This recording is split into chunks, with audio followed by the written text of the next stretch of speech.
Bingo! It is Friday, May 8th, 2020. Cool glasses, man.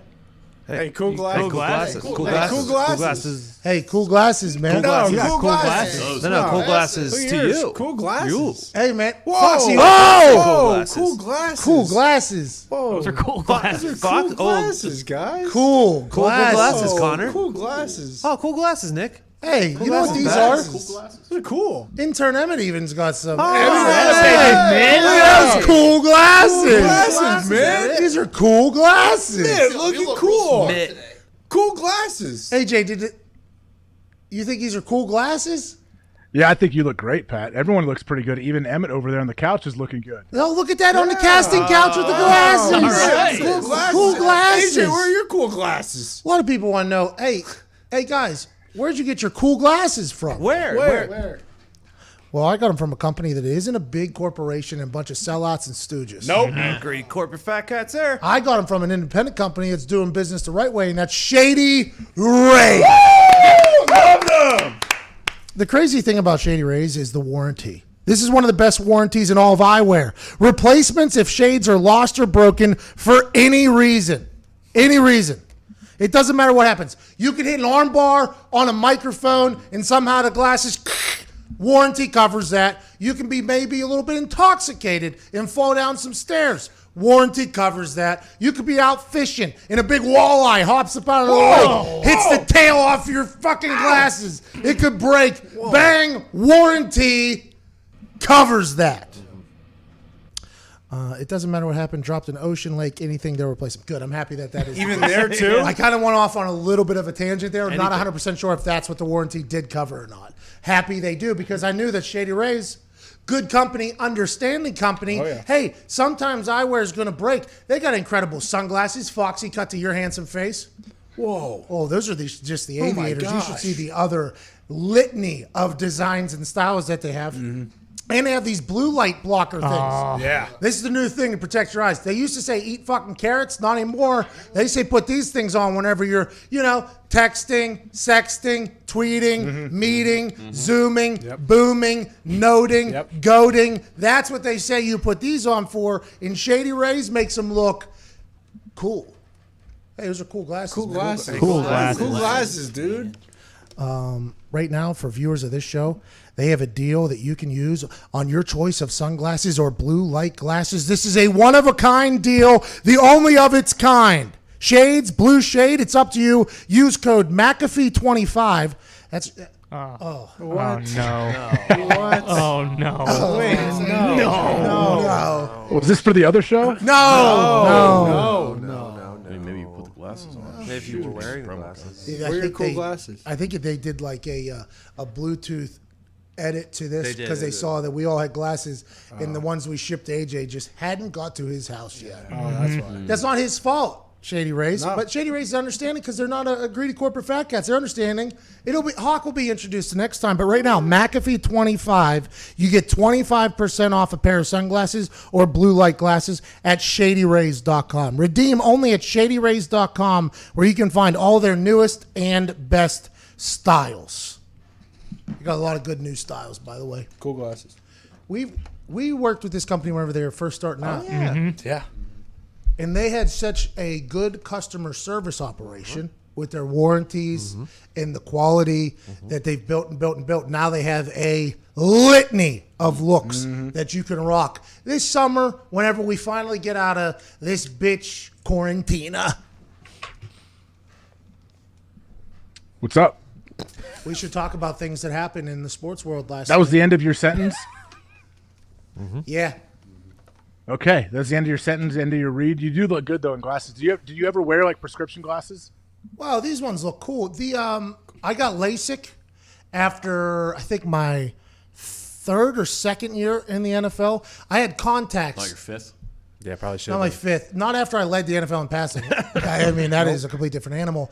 I had contacts that I never took out. They were in for like 9-10 months at a time, and then they would come out and then I put new ones in. And I did that for probably a decade or so with these contacts. And I was always told you can't do it. It's not going to work. It'll get stuck to your eye. Never happened for me. And then one game, I forget who we were playing. and my right contact fell out, and there was no replacement contact with the trainers because I don't even think they knew I had contacts because I never took them out or put them in.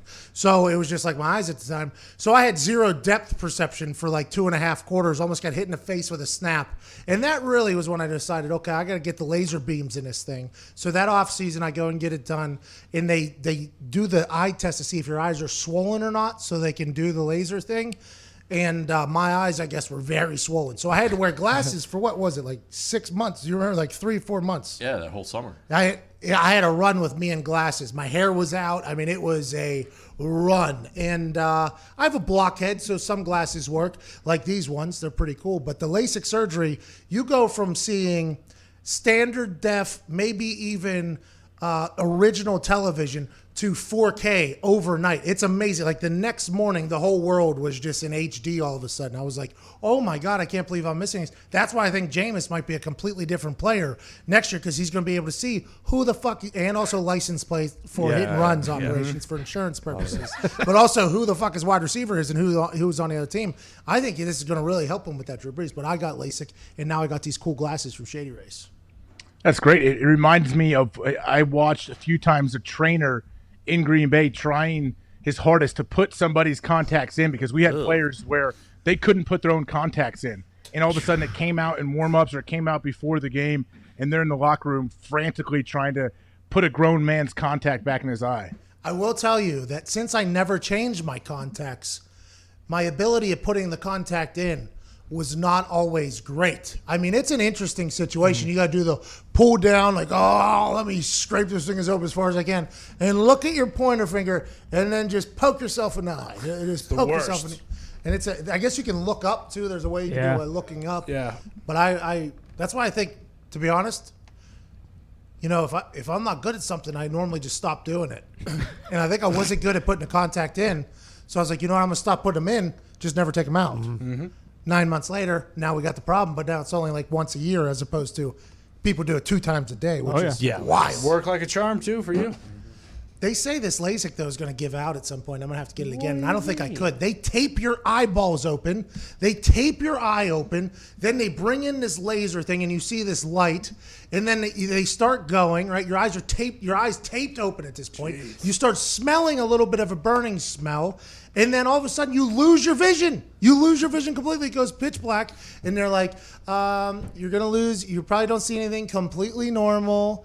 Just let us know when you see the blinking light again. And then like a couple seconds pass, and they're like, just let us know whenever you see the blinking light. I'm like, well, should I have fucking already seen it yet? Or am I blind? Did I go blind? Let us know when you see it. Completely normal. And then still whatever's happening. And then all of a sudden I saw a little heartbeat, like a tadpole, like a little come out, and I saw a light. I'm like, oh my God, I got it. They're like, okay, you're not going blind today. That's great news.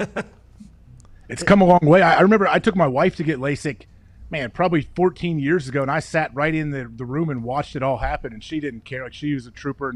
But back then, she had to wear goggles that covered, so she couldn't see for the whole night, and then woke up in the morning and had to wear protective glasses, I think, for at least a full day. Oh, yeah. So I had those. Now, granted, they do one eye at a time, by the way. So I thought I was blind with my right eye, and then they said, all right, now let's do it with the left eye. I'm like, maybe we just stick with this. You know what I mean? But that's the summer of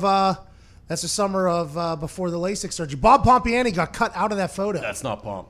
I thought that's Skippy Reed's friend. Oh, that was it. We went out with Jeff Reed that day. Jeff Reed is actually ducking down in the back of that picture. Yeah, Jeff Reed's in there somewhere. The former kicker for the Steelers. I think he talked shit to me or about me to my friends this day, and I was standing there, and I didn't know what to do. Do I slap him in the mouth? Yeah, you should have. Well, good thing you had that tough guy right next to you. Should have.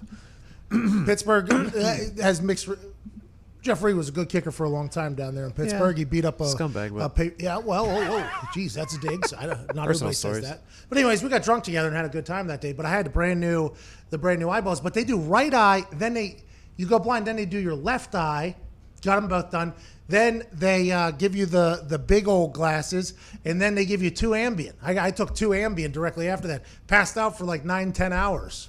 And I woke up the next morning like 3 a.m., and I was like, technically, they said tomorrow morning I could go out and start looking around. So at 3 a.m., it was like a kid in a candy store. Like, I was just looking at shit. Like, oh, my God, this is so much nicer than I thought it was. Oh, my. Because when you have contacts in, or even glasses, there's normally like a blur around things and like you can see stuff. But then when you get that LASIK done, it's just it's like, it's a whole new world, a whole fantastic point of view. I'll take you. Just get it again. If it goes out in 15 years, get it again, Pat. It's like Pistol. My dad, he had LASIK. His eyes were awful from the jump from when he was a 2-year-old. He got LASIK, I don't know, 8 years ago. He wore glasses his whole life until then. He loves it. He changed his life, but he also got his hip replaced too. And they were telling him he might have been 58 when he got it done. And they said, well, this might go out on you in 15 or 20 years. So you might want to wait. He's like, what am I waiting for? If I'm alive in 20 years, I'll just get another hip. Like, it's not a big issue. Let's run it back. Hey, 15, 20 years, let's just run this shit back. Can we talk about the elephant in the room that is about 700 books in the room? There's no way those are yours or that you read those. Have you moved in the middle of a quarantine? Yeah, where I recorded this up like in a little attic room. I brought this whole big bookshelf up here and stocked it with everything that I've read. No way. Yeah, I felt like I saw so many bookshelves when I turn on the TV and I see these guys at home. I was like, man, I got to get one of these. Oh, my God. Which one's your favorite back there? All of them. Can you pull it off Can the you shelf? grab that Yeah, one yeah, that's right please there? Can you point it grab out. that pink one? I don't want to interrupt the show. Man. Oh, no. I think I read you that just pull one. it off. Grab the book. But Right you gotta, over there. like, books are kind of like music and stuff. I don't want to get pulled off of YouTube if I put one down that's not like licensed. No, don't worry. Don't Oh, worry. okay. Is that a dictionary right there above your head? What that'll is that work. one? Is Webster's? There's a few of them in there, yeah. Yeah, that grab a it. few dictionaries? I didn't know that people kept those around. Oh, okay. How'd you organize those? Dewey Decimal, alphabetical, color? I just wanted to look sweet, so I just threw them all in there. Some of them backwards, some of them with the binding. Yeah. Smart. Put them up there. They've all been read. Because Super the more, cash. by the way, the ones that look like perfectly pristine, ain't no motherfuckers ever been in there. Nope. You know, ain't nobody reading those books. But with yours, the way you've really stacked these, the way you have some going this way and then some going that way, it really looks like you've been active in there. You know what I mean? You've been snooping around. Yeah, it's like a little humble brag, like a lot of guys on What's TV, your like I favorite see them one? doing. Can you grab it? The favorite one behind you there? Do you have a favorite back there? Well, I don't want to grab because if I pull one down, the whole shelf might fall. Oh, Well, just what is it then? Just what's your What favorite is your then? favorite? what is your favorite You know? book? Like I said, all of them. Well, if you All had the to books pick in the one. history my of collection, books? they're all my favorite. It's like picking a favorite kid. I can't pick a favorite. Well, then pick two. You have a favorite though, right? I mean, No. That's so accurate. we were having a good book conversation, and I thought I was going to get it. Mike Glennon just got signed to the Jacksonville Jaguars. I called him a sky cam earlier today, and I think that might be the best description of the man that has ever happened. I think that's what he's going to be doing for them, by the way. I think he'll be standing behind Gardner Minshew at practice. He'll be getting a different angle on things, and he'll be the veteran leader. I got a chance to meet Mike Glennon last year at NC State. Cool dude. Much cooler than I could have ever fathomed. I assume whenever you look the way he does, you know, he's an awkwardly built man. He is so tall, and he's a great athlete. I assume he's had to deal with that a lot. He was a cool guy, good guy. I just didn't expect the Jacksonville Jaguars to sign a veteran quarterback named Mike Glennon. There's a couple other veteran quarterbacks I thought they would sign, but I think this is a clear case of them bringing in a guy who's been around town a few times, knows what he's doing. He's not competing for the job. He's there strictly to help Gardner Minshew and hopefully make him a better player. Am I wrong in thinking that? I think you're absolutely right. And I like that. I like when the quarterback room has defined roles. And he knows this. Glennon knows coming in, like your role is, first off, yes, absolutely be ready if we need you, if Gardner goes down for some reason. But your primary goal is to support Gardner and teach him some of the stuff that you have learned throughout your years in the league as a veteran quarterback here. And he's been around the league. He's been in a bunch of different teams. So I think it's a good signing. It is surprising, I guess. So now they're out of the Cam Newton sweepstakes, right? Yeah, completely. And by the way, it seemed as if whenever they decided to threaten to trade Leonard Fournette after mentioning Cam Newton coming to the Jaguars, it seems like they've been out of the Cam Newton sweepstakes for a long time at this point. I don't know anybody that's in it, and it makes no sense to me, and that's probably why I don't run a team. Speaking of teams, Tampa Bay Buccaneers, last 7 games are either in Tampa Bay or or in a dome somewhere. Detroit, I believe they go to. Yep. Atlanta they go to. Minnesota they go to. And then they have home games in Tampa. I mean, that schedule maker set the Buccaneers up in a beautiful fashion there. Now, granted, the Vikings are good. Everybody's going to be good. But that is a beautiful run in December if you're a high-powered offense. I mean, that is something beautiful down there. I mean, think about this. Like, so who has the Super Bowl this year? Do we know? Is it back to CBS? Let me look. I know it's in Tampa. So it's CBS probably, right? Fox had it last year, so it's probably CBS Or NBC. Yeah, it was Joe and Troy last year. or NBC. So it goes around. I know they rotate it, but how juiced would whoever, if it's CBS, be? Well, first off, I know the schedule's set up, so the networks love it. They love if like superstars play well, and if there's anything you notice from the schedule release last night, like it was big on QB matchups. A lot of QB matchups. They're hyping that up. It's almost like the NBA, like, oh, Steph versus LeBron. Yeah. Here we go, Pat Mahomes versus CBS. Deshaun Watson. Like things like this are happening throughout the whole season. But man, if the Tampa Bay Bucks are able to run through the regular season, yeah, there'll be ups and downs, but then make a run for the playoffs, through the playoffs, and go to the Super Bowl and play in Tampa against a team like the Kansas City Chiefs. Are you kidding me? The ratings for the last month and a half of the season will be astronomical. Tom Brady versus Patrick Mahomes. Like the networks are just dreaming that this would happen, and it's set up to be that way. Like it really is. Last night, Rich Eisen on the NFL Network's 4-hour show, which, by the way, hosting a 4-hour show with numerous different people with potential tech problems and really something after an hour has probably been talked about more than enough. So what Rich Eisen and that entire NFL Network squad did last night with the interviews, I appreciate it, by the way. Not every interview was a home run. There was some technical difficulties. I think Colleen Wolfe, Steve Weich, Kurt Warner, by the way, this is going to sound bad because Kurt Warner is an impressive human being. I was very impressed with Kurt Warner last night, the way he handled interviews. Deion Sanders last night was great. That NFL Network crew was awesome, but Rich Eisen had Al Michaels, Joe Buck, and Jim Nance on at the same time, talking about their games and the slate of teams that they get to call, and listening to Fox talk about how they have the NFC mostly and how now Tom Brady's in the NFC. He and Joe Buck were talking about how him and Troy, like this is their real first time getting a chance to really follow Tom around during the season. They're going to have him a couple of times. And then you talk to Jim Nance talking about the AFC and how we're creating stars in the AFC. Listening to people who are paid to tell the story of the game, talk about what they're looking forward to going forward was a very enlightening conversation. And I think the way this schedule is set up, Monday night has good games. CBS seemed happy with their games. NBC was happy with their games. Some teams are having 5 primetime games. Some teams are having 4 primetime games. The Detroit Lions and Washington Redskins don't even have a Thursday night game, which I didn't even know was happening. I feel like the schedule makers really went hard on trying to produce big-time games everywhere. The Colts didn't get any home primetime games, and the fans are not happy about it. But the teams that they circled in on, they're going to be on primetime television a lot, and I think that's an easier way to tell a story. What Tampa Bay has, 5 primetime games? Am I right? Yep. Yeah, Isn't that's tied for the most, right? With multiple teams. Yep. Yeah, so we're showing a graphic right now. We'll try to get you over to it. Got it. Ravens, Cowboys, Packers, Chiefs, Rams, Patriots, Niners, and the Bucks all have 5 primetime games. That's a lot of teams who have the max amount of primetime games. It was obviously that this was a strategy of, hey, let's find our storylines. Ravens, Lamar Jackson. Cowboys are always going to be a storyline. Aaron Rodgers at the tail end of his career, there's a storyline. Chiefs, Patrick Mahomes, Super Bowl champ. Rams, brand new stadium. Let's put this thing on display because they paid $7 billion for this. Patriots post Tom Brady. 49ers are in the Super Bowl. And the Buccaneers with Tom. It feels like the schedule makers were like, okay, let's dive in on the stories here for a year in the primetime games and see how it goes. And then the 4 games down there, I don't know, can AJ see that? Right there are the four games of primetime. It feels like this was a strategy, though. Oh, it's absolutely a strategy. I mean, a lot goes into this, putting the schedule together, trying to figure out what the best matchups are, like when to put these teams in prime time. And think about it, that list that you originally pulled up, what's the one common thread throughout almost all of those teams? They all have franchise QBs. The Patriots, we don't know yet. We'll see with Jared Stidham. Jared Goff is the guy at the Rams. He's like, I guess, the most low-profile quarterback on that list when you look at it.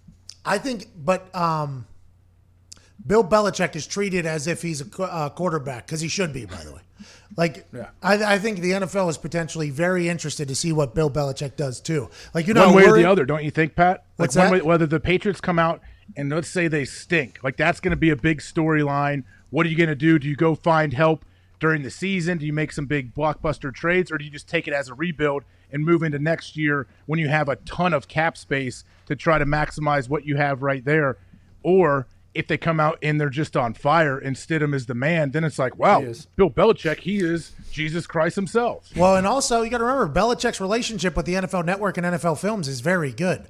NFL Films, right? They do that do your job, the whole thing. Yeah. He was on NFL Network, got Emmy nominated. He was the first interview last night on draft night, which our schedule release night. I don't think anybody would expect Bill Belichick to have the current relationship that he has with the NFL Network with any media outlet. Well, and his moments, like Belichick walking out at Detroit, not giving that guy, the kid, a high five. Him in post game, like people love to see Belichick interact. And I think the NFL, a lot of people in the NFL are pumped to see what happens with Belichick because you got think about Rex Ryan, right? Rex Ryan comes from a family of very successful football minds, been around the game a long time, was a head coach for the Jets, had success there, obviously goes up to the Bills, ends up being on ESPN now, Electric Factory on television. But he has said openly, like, oh, let's see what Bill does without Tom Brady. Like, let's see what Bill does without Tom Brady. I think there's people high up in the NFL who are very interested to see what Bill Belichick does. Like, I think that is something where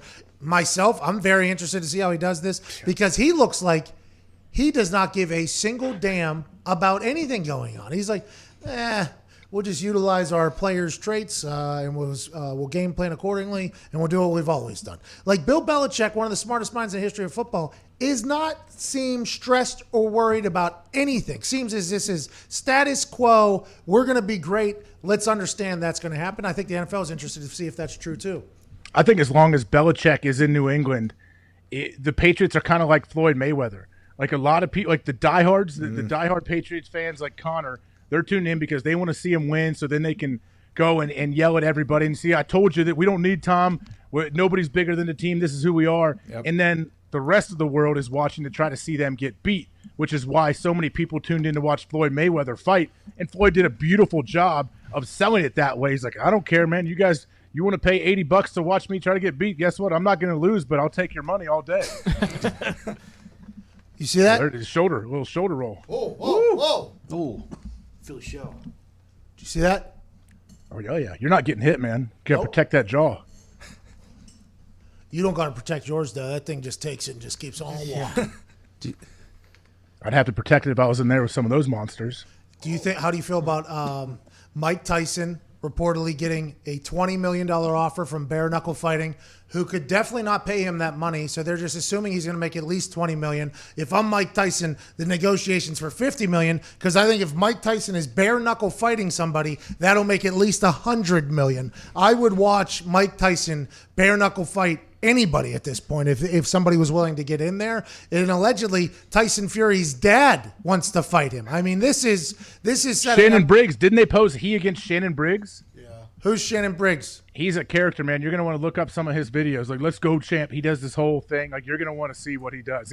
And the guy looks good still. So I think it would be a cool fight to watch. Look how explosive he looks still at this point. I mean, if Mike Tyson is fighting, I am watching because I didn't get to enjoy Mike Tyson. I was too young. But then one night I got into a rabbit hole of Mike Tyson, and I was like, I couldn't even imagine if this guy was around when I was around. Like, I would have been the biggest fan of this guy. Just walking like a sap. Now, granted, terrible things happen, but I'm talking about in his fighting career, in Indiana too, by the way. I mean, but in his fighting career, who is that?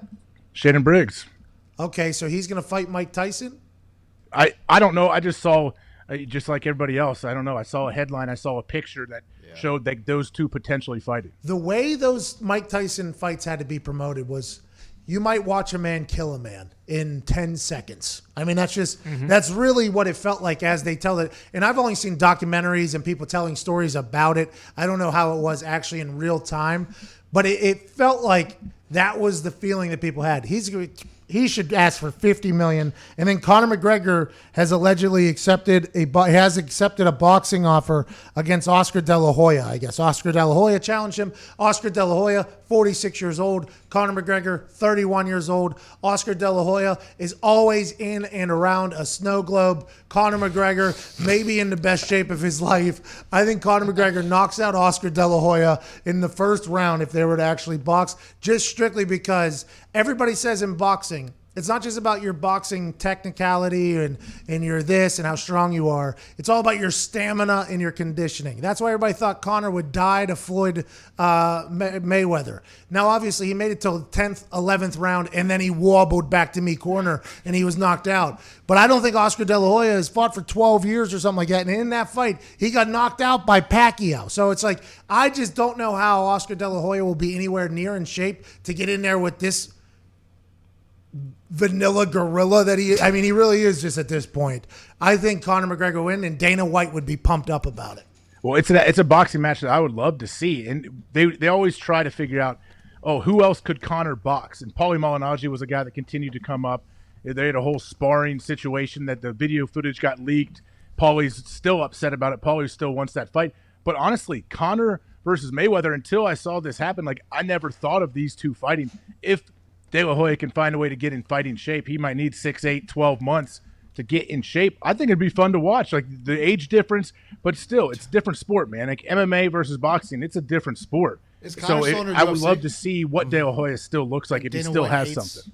Dana White hates Oscar De La Hoya. He would never let this happen, right? Yeah, because Oscar has his own promotion and everything. Golden boy. Yeah, but and Dana's getting into boxing as well. But you just said it's a different sport than MMA, but Conor's already proven like he can box though, right? Yeah, he can box. But how good can he box? Let's see. That's why I think against De La Hoya, it's going to be a closer matchup than he and Floyd. Really? Yeah, Floyd was younger. What was he, 40, Yeah. 41 when he fought him? Yeah. Oscar, like you said, you can look it up. When was Oscar's last professional fight? 12 years ago. Jeez. Yeah, that's why I'm even more excited for this. I think Conor wins that. Now, granted, I bet on Conor. I'm not saying Conor loses. I'm saying it'll be interesting to see. But I bet on Conor against Floyd Mayweather, too. I mean, he had good odds, I guess. Oh, yeah. Great odds. Great odds. Great odds. I put a very large amount of money on it, too. And while I was watching the fight, I thought we had a chance because all the boxing experts who eventually got me to believe much further down the road after I had already placed a rather handsome bet on Conor McGregor that it was the dumbest bet of all time because boxing is not just about this. It's not just about being able to land punches and see punches and counter. The stamina thing, they're saying. Even if he learns how to box anywhere near as good as Floyd, who's been doing it his entire life, he won't be able to last the whole 15 rounds, which is what boxing is or whatever. And then once he got past like round 7, I saw a lot of those boxing experts saying, oh, he looks pretty good. And then he got to round 10, they're like, is this guy going to make it? And he didn't. And then he had him bent over at the time, and then he wobbled. But I thought my money was good there for about 3 rounds of boxing. I was like, all right, we're going to win this thing. And then we didn't. Last night, or yesterday, Tom Brady and Peyton Manning did a Zoom call with Basketball Night. Ernie and Phil. What's that? Just you trying to come up with names and like the clues you throw out. Get me every time. It was a really cool phone call. I think Peyton Manning potentially stole the show with his his verbal. You knew he would. Absolutely. He came into that thing prepared, by the way. And I assume he watched what Phil and Tiger did the last time and was like, okay, this is what they're going to try to do. Let me set up at least a story. Do we have the audio or video? Yep. Here we go. Ernie, of course, the tournament had to be in Florida. After Tom's B&E arrest, with the ankle monitor, he couldn't leave the state. So it had to be in Florida. Tiger and I talked to the sheriff in Tampa. He's going to be allowed to go to Palm Beach to play. The delivery's the I've best. never played Tom very well on his home turf, and so maybe this is considered a neutral site, and I would have loved to have had this tournament in a place where they don't like Tom very much. Indianapolis, Denver, Boston, after he just betrayed them and broke their hearts. So Betrayed Palm them. Beach is the best we can probably do. Look, I think the teams are fair. I think Phil chose the right partner in Tom. Together, they have 11 championships. Tiger and I have 17, the way I count it, right, Tiger? By the way, Peyton and Tiger, good friends. the amount of shit they've either talked to each other or to somebody else together is probably relatively high. That's why Peyton looks at Tiger, goes right, and Tiger probably on a golf course with some very rich person that paid to play with them. I would assume that they had shit talked on said person as well. I'm actually kind of excited for this thing. I'm not kind of. I'm very excited for this thing. Oh, yeah. I was very excited for the last match, too, when Phil and Tiger were taking each other on. I was pumped up about it, and then it was a rather large dud. It was actually the same time we were down in Texas calling the Texas Tech game. It was happening because we were catching up on it on our phone in between meeting with Matt Rule and the Baylor Bears at their hotel. But this one with Phil or with Tom and Peyton, I think it's going to actually get a little bit entertaining. If they go alternating shot, I'm pumped to see it. I'm excited to watch this thing. I think I read something. The front nine is played. I don't know what the format is, but the back nine they said is going to be alternate shot, which I think is awesome. Nice. Wow. And I really hope Peyton and Tiger are playing well because Peyton is the guy that's going to drive this thing. That's going to bring the personality, I think, and drive like the talk back and forth. So if Peyton is playing well and he and Tiger are up, I think you're really going to see Peyton open up and make this thing very entertaining. You know what though? I'm a little bit worried. The issue is Tom. What? One of the most competitive humans ever exist. Yep. Peyton, one of the most competitive humans ever exist. What if they get so dialed in and focused on golfing good that they're not gonna you didn't hear Peyton talk a lot of shit on the field ever. You know what I mean? Peyton would actually tell Ray Lewis, like, hey, you got too many guys on the field, or you only have 10 on your side right now, Ray. Apple. Ray, you only got 10, Ray. Apple. Timeout, Baltimore Ravens. That's a real story that happened. He was telling Ray Lewis that they only had 10 guys on the field. Ray Lewis calls the timeout, then counts afterwards and was like, he wasn't fucking lying. We did only have 10. Like, I'm worried that Peyton won't, you know what I mean? Like, I'm worried that they'll all, because there's a lot on the line here, by the way. A lot.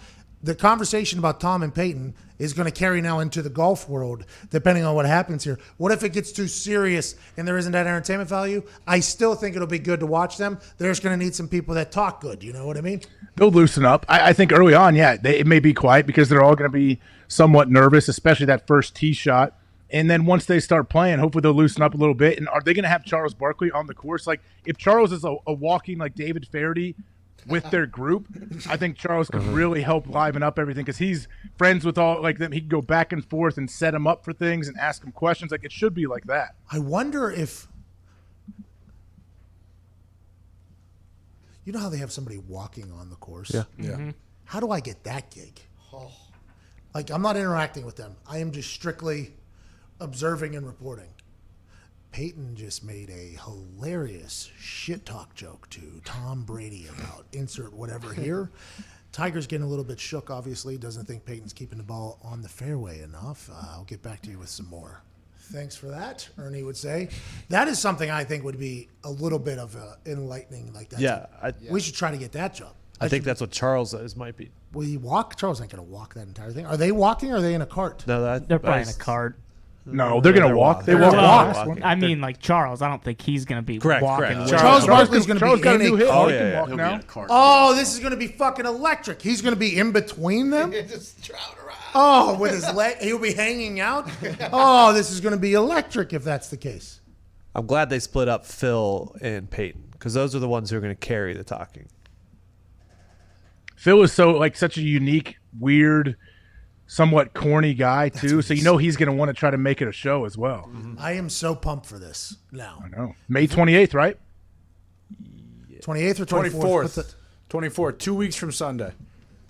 This weekend, be big awesome. fight, UFC fight this weekend, by the way. We got live sports back in America. Huge UFC card. Huge UFC card.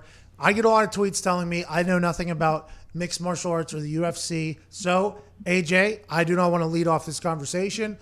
This weekend, a guy named Cejudo and Harrison are battling, and I've been told that this weekend's card is going to be amazing. Can you dive into that a little bit more for the people that might be watching who don't know a lot about UFC but are excited to watch human cockfighters this weekend? Well, yeah, I mean, I think from top to bottom, we mentioned it earlier this week on the show, like the headliners, Tony Ferguson, Justin Gaethje is going to be an absolute bloodbath. Both of these guys are freaks. Tony Ferguson was supposed to fight Khabib. They've tried to make that fight happen 5 times. This time, COVID shut it down. Khabib went back to Russia or something, couldn't get back in the country. So Justin Gaethje, who is just one of the most violent guys in the UFC, will be fighting. Greg Hardy's on the card if you care to watch him. Francis Ngannou, who is an absolute freak of a human. And Henry Cejudo's fighting Dominic Cruz, who does a lot of color analysts for big fights too, next to Anakin Rogan when he's not fighting. So we'll see, man. There's top to bottom. Cowboy Cerrone, Anthony Pettis are fighting on the undercard, I believe. There's a ton of great fighters, a ton of fights that are set up to make it an interesting card. Are these going to be knockouts or are they going to be? Tap out! Yeah, we might see some of that. How about an arm bar? I don't know. You can get Ronda back in the cage. Well, people are saying in my arm bar and this microphone, potentially top 5 arm bar in its history. So kind of pumped up about it. Tony Ferguson from America fighting Justin Gaethje from America. A lot of Americans here. This is because of the international travel ban. Got it. Okay. Makes more sense. Where are they fighting at? Philadelphia? Jacksonville, Florida. Florida governor's like, hey, come on, WWE. It's essential. You want to fight you want to get your guys to fight in some cages? Come on down. They had the weigh-ins this morning already, and everybody. I know one guy missed weight, but hopefully the fight still happens. Come on. I think Jeremy Stevens may have missed weight by like 5 pounds. Jeremy. So he's not even trying. Tight end Jeremy Not even Stevens. He's just trying to knock somebody out. He's from Iowa. Well, he's on quarantine too. It's hard to stay, committed whenever you're locked in your house. He played in the Super Bowl. Who did? Jeremy Stevens. What position? Tight end. Seattle Seahawks. Now he's a fighter. Is that accurate? No. This Jeremy Stevens is a little smaller. The one fighting. Well, More of a corner? Jeremy What Stevens size did is Jeremy play. Stevens? Is he a big guy? How are you 5 pounds overweight? That's a lot of weight to be over. Well, I mean, when you're cutting 25, 30 pounds, it's not that hard to be 5 How about pounds. Marshall Yonda cutting 60 pounds? Did you see him on the show? Who earlier? did? Huh? Who? Marshall Yonda. Yeah, I saw him. Jeez, he a lot of these linemen lose weight so quick. I know Joe Staley said he's lost 60 pounds already. This guy, Joe Staley, just retired, last week? He's down 60. Marshall Yonda's down 64 pounds. Alan Faneca lost 120 pounds. Jeff Saturday is down to next to nothing down there in Georgia in that room. It's just, for me, it's unbelievable. He's less than I am. Marshall Yonda weighs less than I do right now. It's weird, man. I had a buddy who played in college. He came in at 330 pounds, just a giant O lineman. He played a couple years in the league. And then he stayed big for a little while, and now he's less than me. Now I think he weighs 225, but he still looks like a giant. He's still 6'6", looks like a giant human being, but he it's crazy how these big dudes can lose weight that quick. Go back. Go back. Man. Go back. Jeez. Marshall Yonda is an absolute freak on the field. He is a scary dude to play against. He is so good, man. I have so much respect for him. That's literally what I said to him. I said, I said, hey, you and I haven't really talked much. We were at the Pro Bowl together. I think we had a beer together, but we didn't really get to talk that much. But every human I talked to about Marshall Yonda, basically in the history of Marshall Yonda's existence, has said, good dude, like that dude. Or he's an incredible football player. He's the best offensive lineman in the game. Everybody has said the same thing. I haven't heard one single person. And then we talked to him this morning.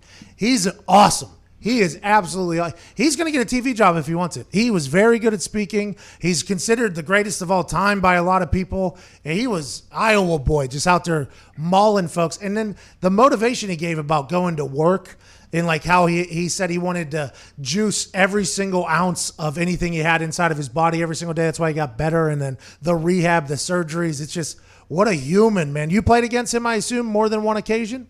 Yes, I did. And he was always the one guy that everybody would talk about. D linemen, linebackers, everyone's like, hey man, stay the hell away from that dude. Do not, he's gonna come find you. You gotta find a way to hide or something, get around that dude, try to beat him, do whatever you can, but don't lock up with him because your day is gonna be over. He said that him and Geno Atkins, obviously for 2 times a year, used to just do battle. But whenever you guys would talk, whenever it says stay away from that guy, how is that even what does that what does that mean? And whenever they said he's going to find you, what does that mean? Well, he excuse me, he does a very good job getting to the second level, coming after linebackers. And a lot of times, say you want to go down, a lot of times as an inside backer, you want to take the double team off of the 3 technique in front of you or the shade, the guy in the 1 technique. So you need to attack the line. So then the guard who's doubling with the center has to come off on the linebacker. But if you don't get down there quick, you're hanging your guy out to dry. Your D lineman's that double is staying on him, getting movement. You don't want that. So you got to come downhill and try to give a shot to that guard who would be Marshall Yanda if you're playing him when he's on the Ravens.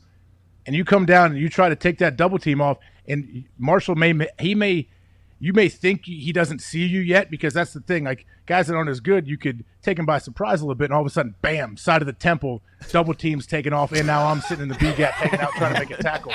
Nope. Marshall Yanda is he's gonna make you think that he doesn't see you, and he's gonna turn and square you up right as you think you're gonna get a nice shot on him, and then boom, nope. Oh, it's in my temple. Now I'm on the ground.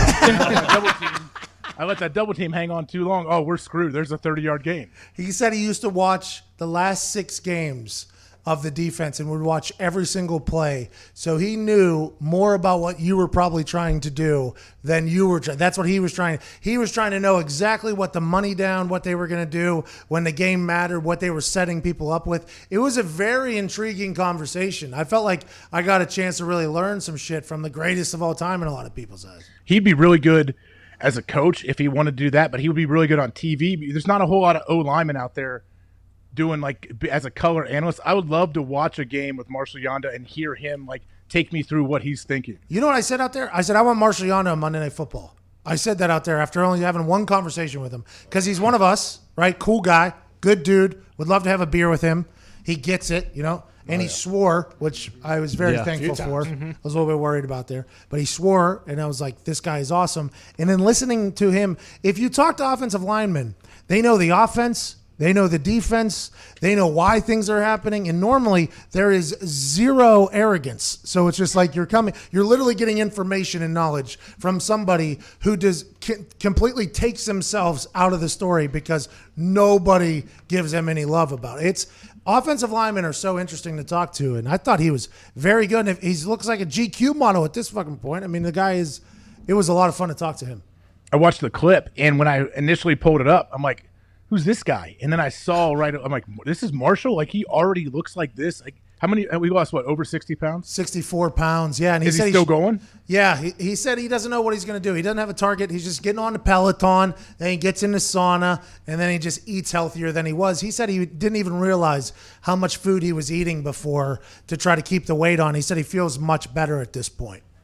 Why do you think big guys, especially offensive linemen, tend to go the other way and they get super skinny, and then skill position guys, running backs, receivers, like sometimes you'll see a 50-year-old guy and he's like, oh, yeah, man, I played 12 years. Like, oh, what position? Slot receiver, and he's 310 pounds. You're like, really? You played in the NFL? I think that's because whenever you're a big guy, I don't think a lot of people recognize that a lot of these big guys, they are forcing themselves to be big because some of them don't even like to eat. Some of the biggest guys that I have encountered in the NFL, 315, 320 pounders, they don't even enjoy eating. Like, I enjoy eating. I like when food tastes good. Like, I enjoy, like, hey, give me some dessert as well. I'll take that sandwich and maybe some wings. And you know what? If there's a slice of pizza, I'll try it. And then let me get the lava cakes from Domino. I enjoy eating. There's some of these big guys that I've met that don't enjoy eating. They're literally forcing themselves to eat a certain amount of calories so they can keep their weight up. He said he was just housing so many carbs so he could keep his weight up for so long. So whenever you retire, you stop working in the fashion that you were, right? So you're not feeding yourself anymore. So the weight naturally comes off. Now, granted, he's getting on Peloton and trying to contribute to that by eating healthy, so it's only going to expedite the process. But whenever you're a skinny guy and you've been running for so long, you kind of get sick of that. You want to get a little lazy. All the work that you did, you wanted to stop doing, so your body gets bigger. It's all about stopping working. And if your working is to add weight, you're going to stop doing that. And if your working is to lose weight, you're going to stop doing that. That's why you see the big guys get small and the small guys get big. And I like to consider myself one of those small guys who's gotten very large. And I just don't know how to potentially stop doing it to get back down to this way. Well, some of those small guys, too, like, first off, they have genetics on their side, and they're running around all over the place at practice, games. Like, they can just do whatever they want. They can eat awful. Like, you can eat McDonald's 4 times a day and have an 8-pack while they're playing. And so they've never really had to worry about nutrition and even think about eating healthy.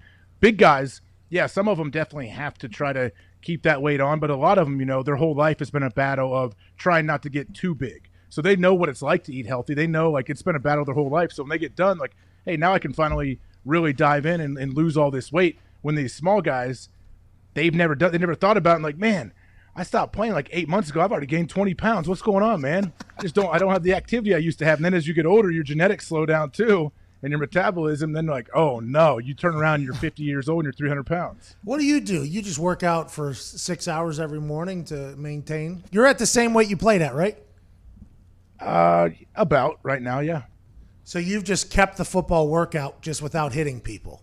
Not really the football workout. I mean, yeah, I never spend like multiple hours in the weight room at a time. I'm just consistent with it. I enjoy it, and I need to do it for my mental health and for my physical health to feel good. And so, yeah, that's just what I do. I got a question. You go in there and pump iron. How about ex-teammate Eddie Lacy about his eating problem with China food? Do you have any stories about that? Eddie's the man. So when Eddie came in as a rookie, tore it up. Eddie's big old dude, has great feet, came from Alabama, so he came day one ready to win. He knew what it was like to win football games. He played for Nick Saban. Like, all those guys know what it takes. And Eddie, all of a sudden then, there was a picture that was put out from training camp, maybe his second or third year, I don't know what. And unfortunately, the Packers actually put it out, and then that's what started like the ball rolling, that Eddie Lacy's too big and all this stuff. Oh. It was a weird angle. He was turning around trying to catch a ball in practice. Can't catch His it jersey like was that. tight. White jersey, you know about that, Pat. God, fuck, it's too many. I remember telling Eddie, I was like, Eddie, they trying to tell you to lose weight. He's like, yeah, man. He was like the happiest, such a good guy, like fun-loving dude. And he's like, yeah, man. I was like, that's the picture right there. Long hair. I said, Eddie, Big body. with feet like you have, man, and you've stayed healthy up till now, man, who cares? Just do your thing. Be big. He's like, man, that's what I'm talking about. Tell them. You tell them, AJ. I'm like, well, I don't have any pole. I'm just saying.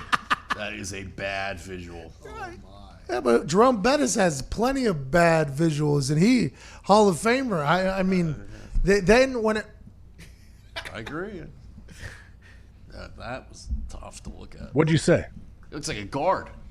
He looked like Eddie or Jerome Bettis? Eddie. both. I mean, both. We're just currently looking at a picture. That is a bad picture of Eddie. He doesn't like. He normally didn't look like that. He But didn't then look it like carried DJ with him, Raji. right? Then he sort of. What did he say? You didn't look like B.J. Raj. BJ Raji had a hell of a run there where he was dancing and everything. It was I think his awesome. arms covering up a lot of his back, or covering up what you think is his back. I don't think it's really there, so it makes him look bigger than it is. It's bad. I mean, it's not a good look. Sometimes you get got. You know, you just got to me get this yours morning. more than you get got, though. This led to an incentive-based weigh-in for him, right? How did that come to be? Was that at Green Bay, or was that only at Seattle when he got up there, where he was getting fined, I guess, at Green Bay for being overweight, which everybody does, by the way. There's like a certain Like $700 a pound or something. There it is. You can find every team has that in there. You have a set weight you're supposed to be, and then there's guys drinking. What's that stuff that you take before a colonoscopy? Magnesium, whatever. Yeah. There's people drinking that every Wednesday night for the weigh-in on Thursday. Sitting in the morning. sauna all night and Yeah, all just morning. completely unhealthy, so they don't get fined $1,400 if It's the dumbest thing. First off, if they took weight, if they stopped doing weight during the year, like every week, it was usually Thursday morning. So some guys will do a full-blown MMA weight cut Wednesday afternoon, Wednesday night, taken into Thursday morning, just so they could weigh in and not get fined. And then they're And housing. obviously, yeah. And then you go to practice. Then they're pounding whatever they can, eating food, drinking as many fluids as they can, and then they got to Thursday is one of your biggest practices, and the game's not that far away. You keep doing that 16, 18, 20 weeks in a row, like it's going to take its toll. You're going to pull some hammies. You're going to pop something. Like I would love to see a team stop weighing people in, like stop weighing their guys in and see what the health of the team looks like. How about the complete opposite? When Chip Kelly got there, they had to pee into a cup every morning, and they got their weight tape every single morning. It was now I think only one of them was a finable day. Every other day was for whether or not you were committed to the program. But now with more and more sports science, it feels like they want to know as much information as possible. When it's like, hey, does the guy ball or not? Does he ball? Are we trying to look good or be good? Are we trying to BJ Raji look, or are we just trying? That's a Photoshop. Or are we trying to be good? And I'm 100% with you. Some of the shit guys would do to get underweight was insane, myself included. I slept in a garbage bag one time because I had quite a Tuesday. I had to do it. It happens everywhere, man. It's unbelievable to me, like the amount of guys in the league that do that. Some guys say, I don't care. Give me the fine. They'll be fined $3-4 grand a week. Oh my God. No. I don't know if I should say this aloud or not. I just got offered to do something in an email. It's pretty large. Oh, Monday Night Football? No. Speaking of them, like, do you think they look at It's a like? graduation video for me to speak at some school. Nice. Harvard? They saw the glasses. Is it Harvard? It's not Harvard, but Yale? it's not Yale. Columbia. Stanford. Dartmouth. Minnesota. Love Columbia. No, Alabama. no, West Virginia. never. Yeah, I mean, Ask me, not like the actual do it. You'll find out. Sorry. where were we? Minnesota. DePaul. Just guess that. Paul? What was it? Didn't Ever wasn't heard of the Diggs saying Naval something? Academy? The Navy. What? Where? Navy? I think I just gave Annapolis? some- I probably wasn't supposed to say that. Well, you didn't say it. You just said you're talking about your Dump belly it. button. Yeah, have you guys ever heard Dump about them? Mm-hmm.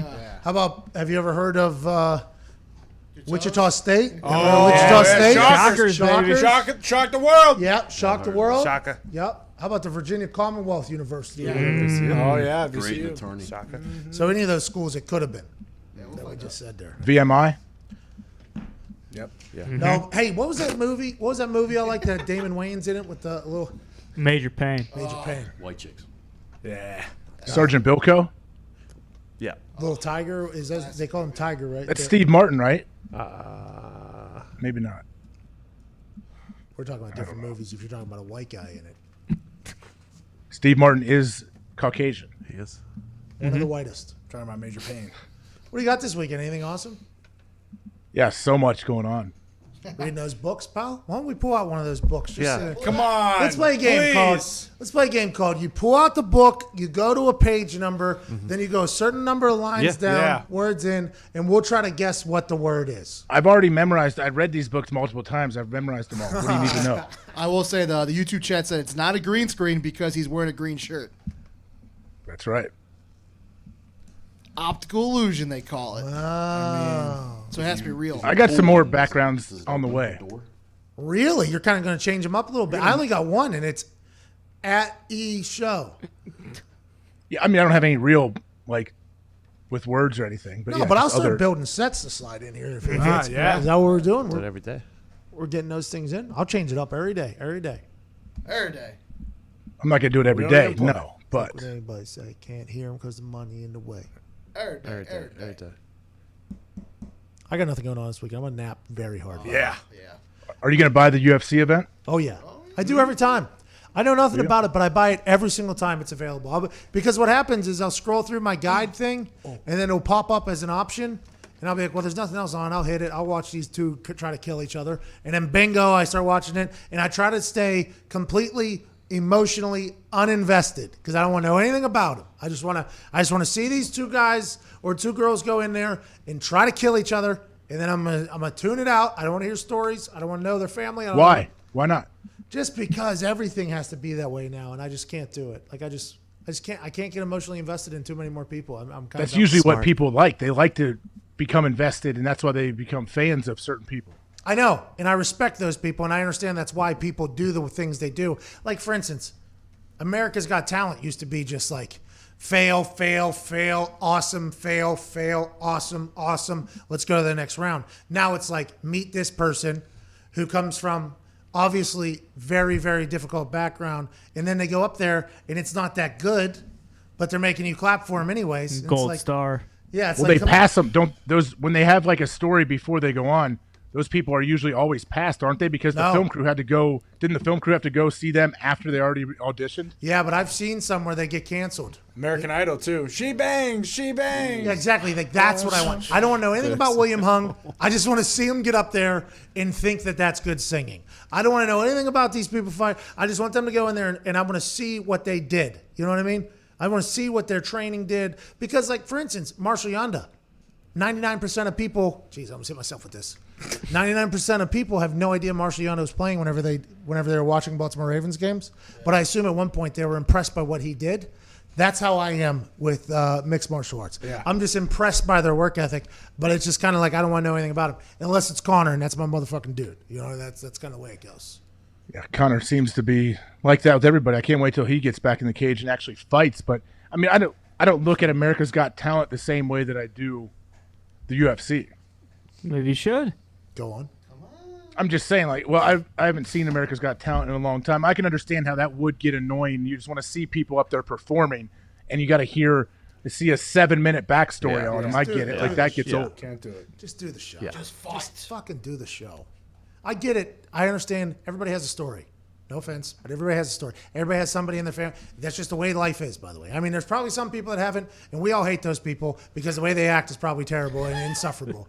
But it's just I don't know. Some are worse than others. I get it. But America's Are you able to separate the person from like their performance? And like John Jones, you know who John Jones is, the fighter? Oh, Bones. You're talking about me and Bones Jones? We had a dance-off one time in Baltimore after he toyed with a guy's fucking head and then elbowed it.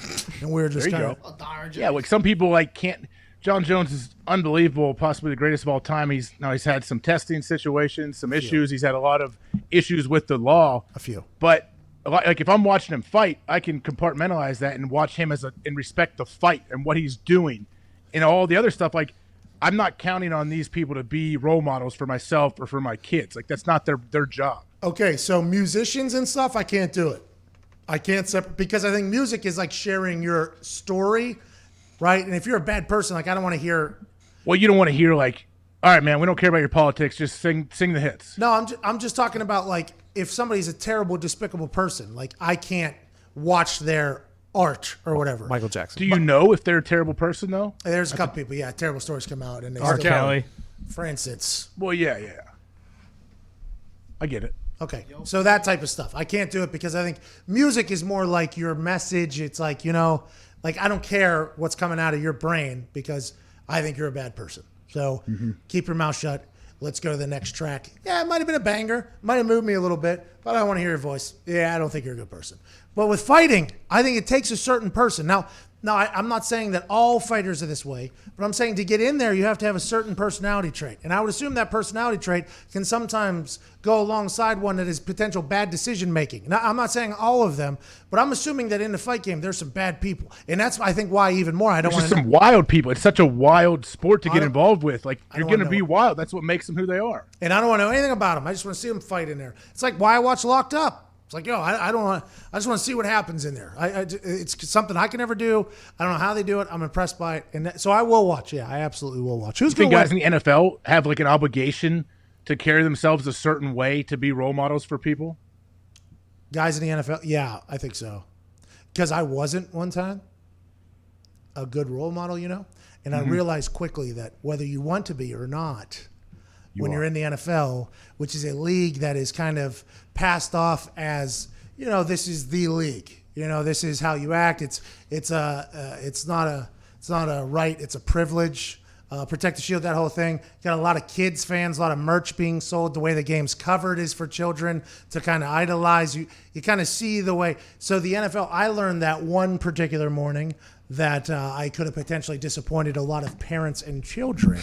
And at that particular moment, I was like, okay, I never thought I would be a role model. I was not acting as if I was a role model. I mean, we were in the club, depending on whose role model you could possibly look up to for a long time. But then people who didn't even know I existed, I was a letdown to them and their family that's been big fans. And that was kind of a situation for me where I was like, whether I like it or not, like there's going to be, you're in the NFL, there's going to be a family looking at every single thing you do. So that's why I just kind of, locked myself in my house for a few years and just said, you know what, don't fuck it up again. Just smoke everything you got. Well, I mean, you bring up, that's a good point that you make. Like, yeah, whether they want to be or not, yes, they are by default. Like people are going to look up to them and what they do. But like with you, with your incident in the river or whatever, Allegedly. that wouldn't. I feel like, yeah, in the moment, I'm sure you're like, oh, man, like, yeah, I regret this happened, whatever, it shouldn't happen. But I feel like it almost makes you more relatable to people. If I'm a fan watching, I'm like, good, I can't relate to people. Like, people have a hard time relating to Tom Brady. There's all, like, he eats perfect. He's a big, handsome dude. He's been playing forever. He continues to make all these plays. How is the normal person supposed to relate to him? His Howard Stern interview, I think, helped people kind of relate to him a little bit better. He opened up a lot. It was good to see. But I think like sometimes when people do mess up a little bit, I'm like, hey, man, let's see how he bounces back, because then that makes me even a bigger fan of that person. You got to remember, though, somebody that relates to somebody who had a good time and got in trouble isn't everybody. You know what I mean? Like, You're never going to make everybody happy. No, agreed. But those people that didn't relate to what I was doing, those people, like there's people I would assume that's, probably wear very nice suits and live a certain lifestyle and have done a certain thing. They're the ones who also potentially are the loudest and also have the most friends that could potentially, hear their voice. So I think that's what I learned mostly. It's like, yeah, I sorry I embarrassed my mom and the Colts and everything and my dad? Yes, absolutely. But was I like embarrassed of being caught doing said thing? Like, no, that wasn't the issue. It was the embarrassment that I gave my family and everything that made me feel terrible. But then obviously we were live at the scene of the crime and just like the whole thing that happened. I was like, well, I'm just going to never talk to anybody again. And that's how my Twitter really started, by the way. That's really how my Twitter started generating, because the message that was being said about me was one I didn't necessarily love. Like, yeah, I mean, I had a great time, a little bit too much fun, got stupid, went past the line, ordered 100 tequilas at that point when I was already past the line. Like, that's a terrible decision. I put myself in a very scary and dangerous situation. But once I started tweeting, and I think I realized, like, oh, okay, the city of Indianapolis doesn't hate me at this point. It's actually the complete opposite, because the previous punter is the lead singer of a Jesus rock band, right? Who? Hunter Smith. And then there's me, right? So I think maybe we caught different crowds, but the crowd that I caught was the same crowd that you're referring to, that was like, oh, this is a guy who would be our friend if our friend happened to have an absolute cannon of a right leg. Which, by the way, that's how my friends view it, and that's how I think people should, because, I mean, that's what I am, and that's who I stand for. Well, yeah, everybody likes to judge. It's easy to sit back and judge somebody, but at some point in everybody's life, they could have gotten in trouble for something. Like even the smallest little things that could be blown out of proportion and look bad from the outside. So, yeah, I mean, whatever. If people want to sit there and judge and say, oh, it's a bad person, I'm going to write them off, like, I don't know. Like, it's cool to see how people respond when they have a little adversity. I lost, I forget how much weight I lost. I lost 13 pounds in a week after getting in trouble. Why? What were you doing? I jump roped every single day. I wasn't allowed in the facility or whatever. Because you were suspended during the season, right? Yeah, I was during the season. And immediately after it happened, I get suspended. So for a week and a half, I'm not allowed in the facility. And I was told I am going to get a drug test as soon as I get back in the building for the substance of abuse policy, for whether or not I'm going to get put into phase 2 of the substance abuse policy. And I was like, well, I don't want to have a fail for anything. So I lost 13 pounds in a week. I came back, by the way, didn't fail a test, just kept it moving. I felt Bought all the spice in Indianapolis. Well, yeah, afterwards. I mean, that was after I realized I was going in for 27 months of drug testing 8 times a month. Yeah, afterwards. And that was, by the way, I do not recommend it. That was not a good time to be alive. It motivated you, though. It's good. It motivated you to, you probably felt weird, like, oh, man, I'm away from my team, so you jump rope every day. Some guys would go the other way and sit there and be emotional eaters and sit there and eat jugs of ice cream all week and come back 13 pounds heavier. Well, I did not do that strictly because of fear of failing that. I did not want to fail a test. I just didn't want to. That 24 months, I had friends that I had encountered in my first year and a half who had to go through that whole thing. And they basically made it out to be exactly what it was, which was torture. And I was like, well, I'm not doing that. I am going to do whatever I can do. And I was sleeping in 2 hoodies. I was sleeping in like 2 pairs of sweats. Jeez. I'd wake up, jump rope, and then I'd just kind of fall back asleep, and I'd wake up and jump rope. Well, it was like 13 pounds, I think, in 9 days or something like that. I came back, and they were like, everybody was like, what the hell happened? They thought I went into depression and wasn't eating and things like that. Wow. They were like, we need to get you back to your old self, like get you past this and whatever. And I was like, yeah, let me take that test first, and then we'll get back to the old Pat here. Let me see what happens here. And I gained it all back. Getting it back quick? No, I went and played with the crew there. I was down to like 205 at one point. I have a photo of that I don't know if I want to put into public. Shirt off? 5.5% body fat. Ooh. Jeez. What are you at now, 7% body fat? Yeah. 70? 7.0, that's what I thought. I think right now I'm probably like 25%.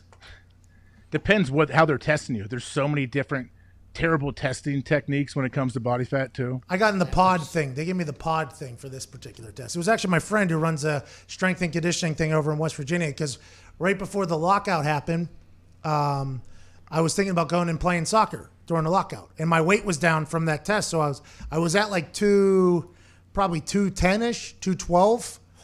And at that point, I went from 225 down to there. And then I was going to go do the soccer thing, so I was going to get in shape. And they told me I had a certain amount of weeks or something. I thought I had like maybe 4 weeks to get in shape. So I started preparing for that to start training. And I get down to 205. I got down to 205 pounds. I start doing some real like cardio training. And then they were like, hey, do you want to come over now? Because we're running like a training camp or whatever. And I don't think I had another option. So I was not prepared to go in there. How was your punting at 205? Not good. I wasn't that great at punting balls. Because I firmly, you don't see any tiny little big home run hitters. Like I firmly believe that having weight behind you is a good. Now, granted, Justin Tucker debunks that theory, and Prater's a little bit of a smaller guy. He debunks that theory. But I always thought like the weight whenever I was kicking balls helped me. But when I got into that soccer camp, I was not ready to be there. First day, though, I came out guns a-blazing. Second day, not too shabby. Third day, couldn't get out of fucking bed. And there's videos of me over there. I look so small. And the shirtless pic that I have in here is, I look like an alien. My head looks like it's this big, and my body is just this tiny little thing. And I was still 205 pounds, though. Like I was still heavy because I got these really heavy organs. You know what I mean, AJ? Really heavy organs. Oh, yeah. Yes, very. Tim Mastay, who was punting in Green Bay when I was there, Tim is a very lean guy. Lean. He and I competed. Where? He was in Colts training camp our rookie year. Oh, I didn't know that. Yeah, and then we cut him before the first game, and then you guys signed him, and he ended up a Super Bowl champ with the Green Bay Packers. Good guy. Yeah, before Tim, we went through a slew of punters. We had a weird like year or two, I feel like, where we would just keep plugging guys in and trying to see what worked. If you get a bad punter, I mean, it can really get exposed. I mean, you realize, oh, I took the last guy for granted.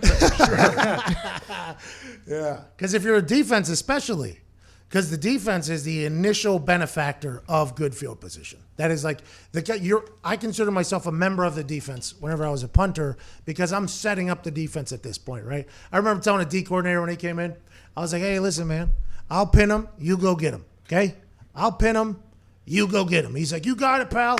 And then we became a bend but don't break defense. And I'd pin him, and then we wouldn't get him until we were on our own 30. And I was like, you know what? We're really fucking wasting a lot of things we got going on here, pal. I wish we would maybe attack when they're down there. But I understand. It's all about winning games. I'm on your side. Would you get upset if you pinned a team down and all of a sudden, like 2 plays later, they're already crossing the 50? Oh, yeah.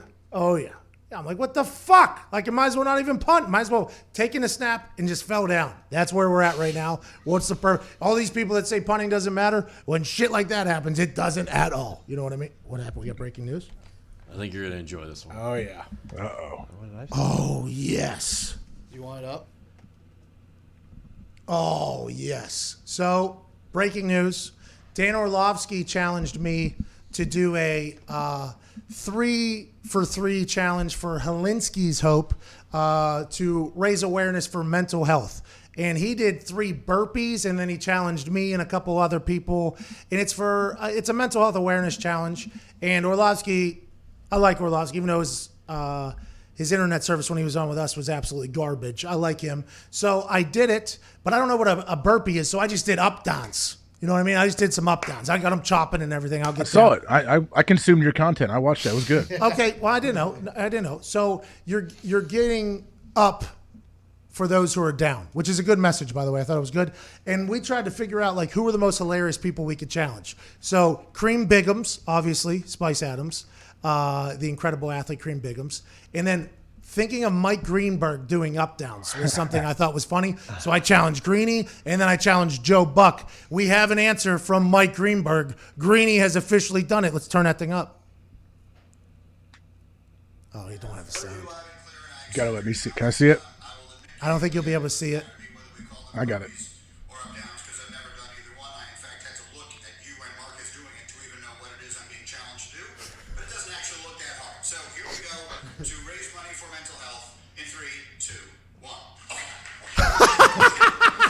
Oh no! It's pretty good. Oh, what? He's going to his knees first. Oh, yeah. He's gonna blow his knees out. There it is. That's a good one. That's not what I was expecting it to be at all. Okay. That was something. Now I have to make my challenge person in the world who I think would be more ridiculous doing this than me, and that person is Paul Feinbaum. Not wrong.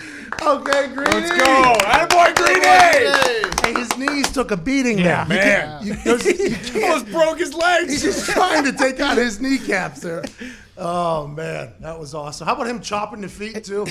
Oh, That's Jumping because of into you. it. Like, you don't normal burpees, you don't chop your feet like that. I still don't know what a burpee is. Is a burpee an up down? A burpee, you go down, similar to an up down, but then you Up-downs are stand better. up, jump up, go down. Put, like, It's a big push-up, CrossFit jump move up. now, isn't it? Yeah, you don't want to be associated with burpees. It's all about the up downs. Why not? Why I don't know. Diggs Because it's just a CrossFit thing, and then if you do CrossFit, your organs fail and stuff like that. So, science. You better watch it, man. The CrossFitters will come after you. Trust Well, me.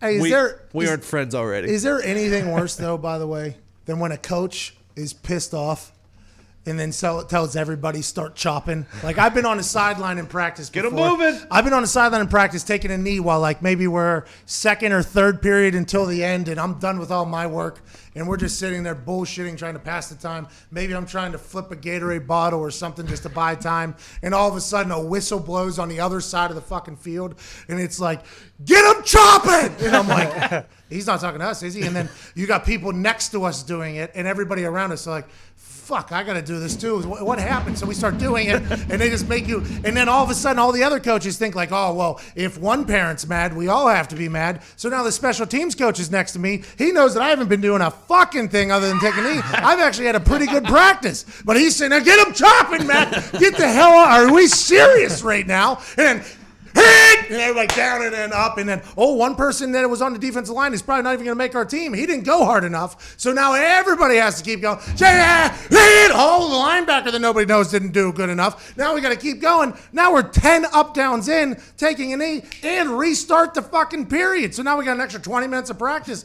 I couldn't even fathom as how upset I was about those. If I was actually in the practice like you, what that had to be like. What a miserable situation. That's what I was thinking of as you're going through all that. You explained it beautifully. That happens on every field from elementary school through the NFL, that exact situation. But what's worse than being in your situation is being in the middle of a 9-play drive in the team period, and you can just feel it's going bad. You can just feel the coach fuming, and you know it's coming. And after you've been in 9-10 plays, you got to do up downs for 5 straight minutes. Oh, and by the way, you're going to stay in, and you're going to be banging skulls 4 seconds later, and nobody can breathe. So the whole rest of the practice is garbage after that.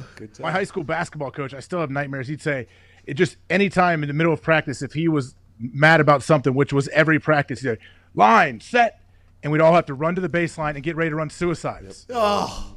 And then you as you're finishing your suicide and you're dead tired, you're like, please don't say it again. Please don't say it again. Line, set. And he would just, sometimes I felt like he forgot where he was, and he just kept repeating himself. We just kept running suicides. I was very much a guy who needed to know how many more sprints we had, right? And there was always the hard ass. They'll never strength. tell you either. They'll never tell you. Yeah, there's always the hard ass strength coach. It's like, if somebody asks how many we got left, we'll add more on or whatever. I'm like, well, that's a direct shot at me because I am always trying to work the angle on finding out how many. You know, like if there's numerous workouts during the day and we're maybe the second group, I would never, ever go in the first group, ever in a million years. Don't ever catch me in that group. I would at least like a little bit of a heads up of what I'm getting into. And they'll be like, you did 12 of this, this. So then we go through our workout, and I go outside, and I'm like, all right, I think we had a better workout than the first group, didn't we? And then they kind of like test the gauge of the strength and conditioning coach, and Barros would be like, bad workout today. And I'm like, well, I know at least the morning got 12. So I got to at least make it to 12 and then add 2 more on to the end, and we got like 14. I needed to know when to conserve energy, and I think that was very much to the detriment of my teammates on a couple occasions, and I felt terrible about it every single time.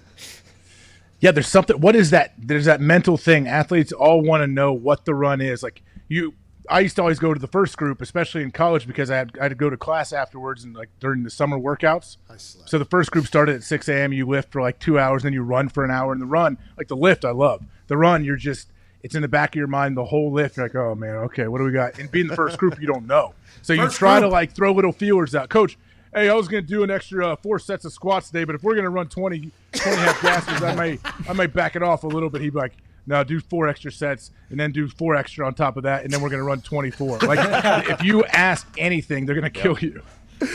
Oh, that's such a great. I was thinking about maybe getting a couple extra sets in here of the B skip or whatever, unless I should save my hamstrings. Do you think I should I save the hamstring? What do you think? What do you think, Mike, huh? Always a game. Always a game of cat and mouse with how many we got. And I'll tell you what, whenever it was over, we had Mike Barr was too. You weren't allowed to bend over, right? He was an anti-bend over guy. Yep. And it was an extra one for everybody if you bent over, okay?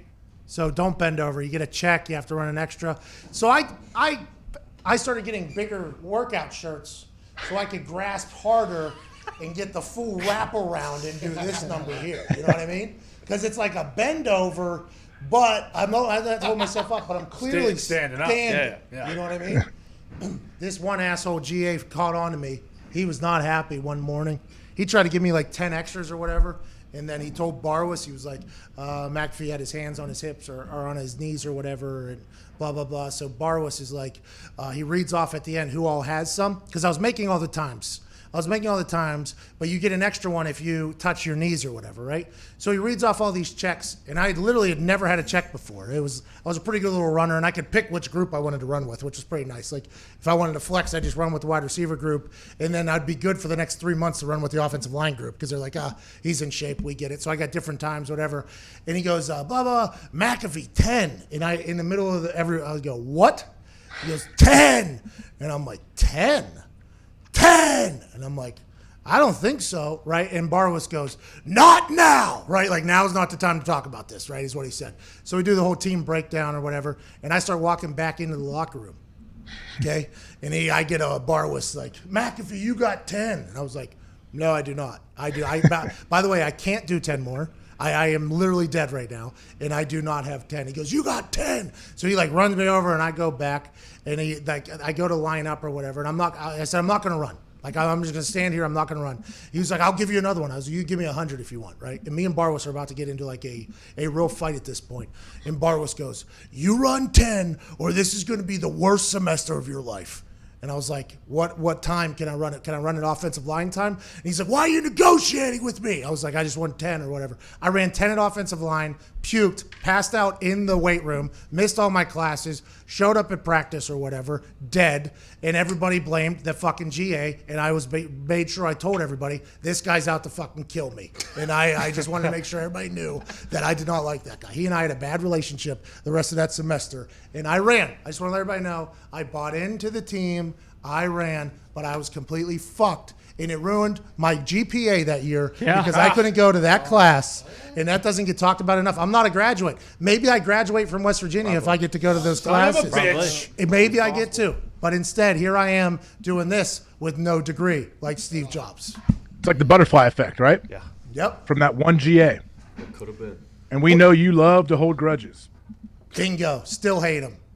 Hey, why is it the bend over thing? First off, they tell you like, oh, put your hands on your head, it'll open up your airways. First off, nope. If anyone's ever been tired running, it does not feel better to put your hands on your head. It feels awful. It is worse because you're using effort to hold you're draining your body of energy and oxygen even more by doing another workout of resting. I like to lay down after I run. Yeah, my brother did that. He played football at Ohio University, and their strength coach, all of a sudden, like my brother was telling me when they were doing their runs, like and their runs were brutal, guys could do whatever they want. Like if you have a 15, 30-second break, they can do whatever they want. He said guys are laying down, guys are taking knee, as long as you're up and ready to go. And he said he asked his strength coach about it, and the strength coach was at Virginia Tech years before this, playing Florida State, and he said it was like one of those blazing hot games. It was crazy. And Virginia Tech at the time, I think, was like, hey, no hands on your knees, stand up, like whatever, even on the sidelines of the games, whatever, don't show any weakness. He said the Florida State guys were legit, like, sprawled out, like, during timeouts on the field. They would, like, lay down and just crazy. But then all of a sudden, when the whistle blew, they were on fire, and they annihilated them. They were flying around the field. And that strength coach changed his whole, like, MO from that game, watching those Florida State guys. So he's like, I don't care what you do in between them, as long as you – complete it and you run and you get it under your allotted time, you can do whatever the hell you want in between. I was like, there's not a whole lot of coaches that would do that. That makes so much sense, by the way. If I could take a nap in between each 110-yard strider we had to do, I'd be so happy. Oh, yeah. I'd probably run faster, by the way. You could probably lower those times half a second if you want. For sure. Is there anything worse, by the way, than the end of a conditioning period and the countdown for how much time you have left? And you're trying to do the math and how fast you think you can run the last 40 seconds because they're at 5 seconds and you're like, am I running a 5:0:40 at this stage of life? No, I got to speed this thing up. Then you speed it up and then you realize, oh, maybe too fast. Now I got to conserve some energy for the last 15 yards here. And then you hear the 1 and you're like, oh, shit, do I get a full 1 second before 0 here? And then you follow through. Time! It's like, whew. That was a mental battle there that I did not think I was going to have for 40 yards. Turns out I do run a 5:0:40 whenever I'm fucking about to die. Those strength coaches, their voices will give you nightmares. Them counting down your time. Like if you have 16, 17 seconds to run a half gas or whatever over and back across the field, like they would start counting when you have like 5 seconds down. Like it was brutal because a lot of times too, if say your whole body was across the line, but you had 1 foot in the air and it hadn't crossed yet, they would ding you and you got to come back and run later. Check. We call them checks. Then you're screwed the rest of that run though. You're like, oh, it doesn't even like. Now I got 14 more of these things, and he already dinged me for this one. Like, all right, well now what do I do? How about when they yell at you and they make everyone else run but you? Well, I never had to do that. I've never seen that happen. That's just mind game stuff right there. By the way, I'm surprised that didn't happen with old Rich Rod. That'd be a Rich Rod move. Yeah, like make the whole team hate you kind of thing. Yeah. Hey. Oh, there's a guy I don't want on scholarship anymore. I'd like if he just quit. All right. You see this guy? We're going to run because of him. He skipped class. He skipped class. Are you smarter than the rest of the team? Everybody's going to run because of him. That'd be a great way to get the entire locker room to turn on it. Man, why'd you skip your fucking class? I ain't never been to a class. I've been skipping classes for 4 years now at this point. What if you ask the strength coach, like, hey, coach, why'd you single him out? He's like, oh, I hate that dude. I hope you guys just pummel him, and then he gets taken off scholarship. Let's get him out of here. I mean, aren't we all... That's a way because you can't really pull scholarships if you're a college coach. That's a way to try to get a kid out of there. I've heard some horror and seen some horror stories on them trying to get somebody to quit. I mean, it is. What do they do? Is this all you're practice? Just running forever. Then they put a time on a sprint. Like, for instance, what we're talking about, these times and these runs, they put a time on something that there is zero chance of you accomplishing. Yeah. So it's just, another one until you get it. It's another one. It's another one. And they're just trying to make you hate your life. So you just go, I don't want to do this anymore. And they're like, what? You don't want to do it anymore? All right, sign this paper right here. Thank you. See you later. That type of stuff. And then that strength coach is an absolute hero to the head coach. He's like, oh, good. Opened up a scholarship I needed. Bingo. Will they actually ask the strength coach to do stuff like this? Oh, yeah. Woo-hoo. Especially whenever there's a new coach that comes in. He's like, hey, we're trying to build our culture here.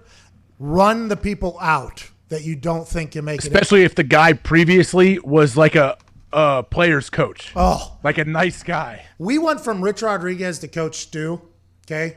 If we would have went from Coach Stu to Rich Rodriguez, I think our entire team potentially quits just as soon as day one. But since we went from that one to that one, from like Coach Stu was beloved by everybody, and Rich Rod was just a hard nose, like, hey, we're here to go to war, basically. If we would have went from Coach Stu to Rich Rod, I honestly believe the entire team would have quit.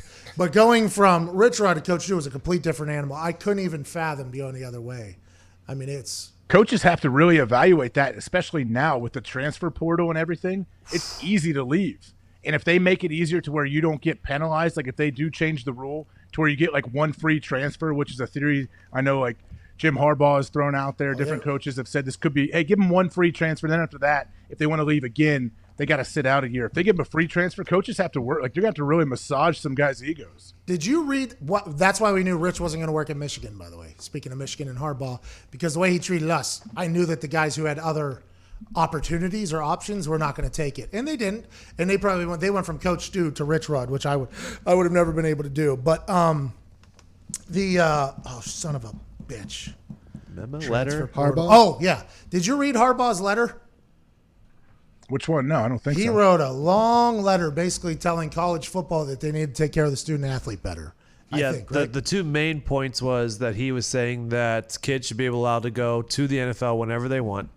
And then also, if they decide and declare for the draft and don't get drafted, that they should be able to come back to college. I'm okay with both those things. Me too. And I would assume that the rest of the college football world is also okay with that, but they have to hate that Harbaugh made that letter public. The NCAA is not on board with that. The NCAA and also a lot of probably old heads in the college football world do not like that he made that public. I bet you there's a lot of, hey, if you think this, you should be sending it to the proper protocols and everything like that. But here's Harbaugh saying, I don't know how much longer I'm going to be a college football coach, to be honest, but this is what I have noticed both here and my time at Stanford. These are some things we should make a little bit better for the athlete, for the world. And I'm pumped to see if there's any reaction to this, because with this G League coming on and with these other opportunities that are potentially going to be born, the NCAA is going to have a tough time, I think, controlling people for a long time. Yeah, and the NCAA obviously is playing catch up at all times. Like, they're always behind issues that happen, and they're always reacting to things. They don't ever like proactively, it seems like, take care of stuff. So it's a weird time. Yeah, we'll see what happens. I think this year will tell us a lot. I think so too. I'll tell you what. We covered everything we're supposed to cover today. Oh. Friendly reminder, just for all of us and everyone out there, it's Mother's Day this weekend. So Mother's Day. Good take call. care of your shit. Good call. Our boy Tony. Hey, Tone. brilliant there, Tom. Brilliant. Happy Mother's Day to Sally McAfee. Obviously, the lady is a gem. Happy Mother's Day to her for sure. Yes, Judy Hawk as well. Diane, Thank you. all the ladies. Everybody's mom out there. We appreciate everybody's mom out there. If you appreciate your mom, by the way, not everybody gets along with their mom. Like, hey, we're not wishing them Happy Mother's Day. We're on your side here, not your mom's side. But now that if you do get along with your mom, we would like you to know Happy Mother's Day to your mom as well. And we appreciate everybody's moms for, giving birth to you all that are watching the show and joining this with us.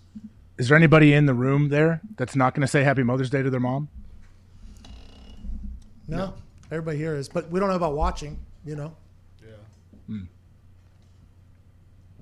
I don't want to be a buzzkill on Mother's Day weekend, but there are some moms that are not good moms. You never know. There's turds everywhere. Casey Anthony for sure. Doctor Phil Monday through Friday. There's Yeah. bad moms. Bad in there. Bobby's mom. Oh, you mean all the guests on Dr. Phil? Yeah. Yeah, just bad moms. Bum, bum, bum, bum, bum, bum, bum. When is his show on? Well, right now he's kind of okay. He's doing it on Instagram Live. Unfortunately, I am not 100% sure the Dr. Phil show will. Oh no! Survive the quarantine. I'm not 100% sure. Why were you not 100% confident? You started your Dr. Phil impression and then you. I don't got backed it. off. I'm not an impressionist. Okay. Ty has it, I think. Nah, I don't. I need to. I mean, his show's not on TV anymore. I got nowhere to watch him. Yeah, why waste time if he's not going to be on TV? Yeah, you don't do impressions of people that don't exist anymore. And I'm a big Dr. Phil guy. I'm just a little bit worried that. He might be one of those guys. Really? Why do you say that? That's not. Survive I've just been quarantine. watching the shows he's currently been doing. What Not a lot network of was he buzz. on before? Huh? What network was his show on? NBC. Peacock. Okay, I wasn't sure where he's been on for like 20 years. Yeah, he's made a lot of money. Probably a billionaire at this point. Before that, he was in Trial Science, as showcased in the show Bull that I can no longer watch. It's just one of those things. He was also like Oprah's like right hand guy. Yeah, I think Yeah. he did a Trial Science for Oprah. I'd assume got her. Played middle linebacker in college. Yes. Yeah, got a good mustache. His kids. Where? His kid's house. North Texas or something. Nice. D1 program. Yes. I love Dr. Phil, but Me and Joe his Jane. shows as of late have not been great. Maybe that's just because quarantine. He's just trying to put on a show, but you never know. You know who I've turned on? Who? Pat Sajak. Oh, No, really. Yeah. Completely out on The Pat Sajak. icon. Anna Vanna White. Oh, from I couldn't think. What's the name of the show? Why am I Wheel of blanking? Fortune. Wheel of Fortune. I'm out on Pat Sajak. Are they still filming episodes? I think they're replaying them, but Wheel of Fortune's Wheel of Fortune. I will watch Wheel of Fortune every night and Jeopardy. They've been playing the greatest of all time Jeopardy this week, so we can see our boy Jeopardy James $200 or something like that. $2 he lost by No. Oh yeah. in that goat contest. Yeah, but I'm out on Sajak, all the way in on Trebek. Dr. Phil. That's your thing though. Like you honestly, if you want to, you could be a great host on shows like that. Game shows. Any kind of, you could host anything, but I'm saying, especially like imagine you in the Pat Sajak role. Oh. Don't you think you would bring a little energy to that show that it hasn't had in a long time? I would think so. I would think so. But they've made so much money doing that show the way they're doing it. The fact that they're still recording is just because they just want to rake in cash, I think. Pat Sajak somehow, to his credit, doesn't tell people it's a fucking terrible Wheel of Fortune move whenever they make a terrible Wheel of Fortune move. Like, there's some moves made on that show that Pat Sajak should be like, oh, you're obviously the dumbest fucking person we've ever had on this show. You know? Like that he never says it. So to his credit, he is able to act as if it's his first time every time. But his interviews and the things he says at the end of the show, and I'm out. Well, and Trebek, too. I mean, Trebek buried him. Yeah. Trebek buried him. So you know he's a bad Did he guy. really? Oh yeah. Oh, yeah. He did an interview with Harvey Levin, the TMZ guy, and Harvey Levin asked him about how he never is introduced as the star of the show. It's just your host, Alex Trebek or whatever. And he said, why is that? And he said, because he's not the star of the show. The contestants are the star of the show. The questions are the star of the show, or the subjects are the star of the show. He's just merely the host or whatever. And they said, well, and Harvey followed up with, well, the show that goes right on before you, Wheel of Fortune, Pat and Vanna are introduced as the stars of the show.